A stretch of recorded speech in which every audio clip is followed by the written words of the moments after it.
buying your own French property. You do not need a visa. Make no mistake, France is different, but it's not that complicated. We're doing this every day for thousands of clients. You can trust us on this. Follow me, I'm going to show you the route. Please just take some advices before using an SCI. It might even be a bad idea. Hello guys, and welcome to the French Tax Online channel. Today we're going to talk about a very important topic for you all: buying your own French property. And make no mistake, France is different, but it's not that complicated as soon as you are advised by the right person. Follow me, I'm going to show you the route.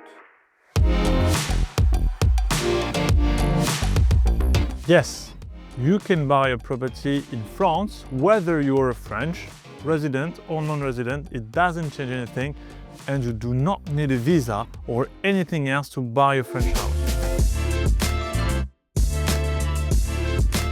First of all, you have to find a house, right? The French usually use Le Bon Coin or Sellonger, and non-French, like you guys, are using Good Acres. Once you have found the perle rare, then you have to make an offer. If it's accepted, then you have to sign a pre-sale contract, promesse de vente or compromis de vente in French. The notary is going to draft this, and this is the most important contract because everything would be written over there. You can have your own notary, and I really advise you to have one.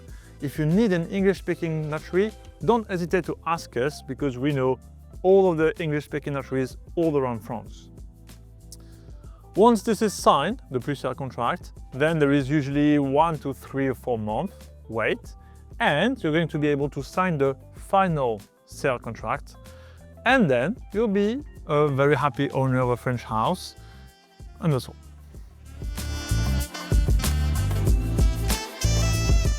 No, you do not have to be physically in France to buy the house. I really advise you to visit it at least once, okay? Because you might not be sure of the whole environment, etc., etc. But then you can visit it, go back to your country and sign all the notary deeds from your home, okay? This is absolutely fine, and a lot of people do it.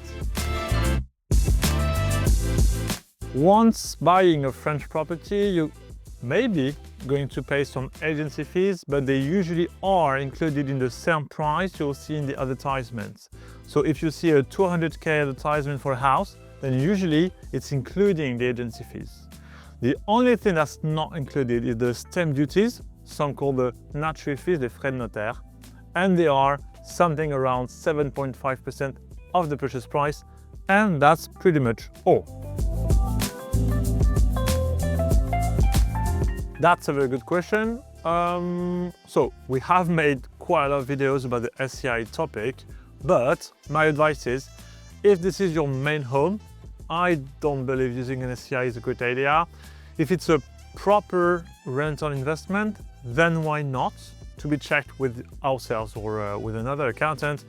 And if it's a second home that you might rent, then please just take some advices before using an SCI, because it's likely you might not need it, and it might even be a bad idea.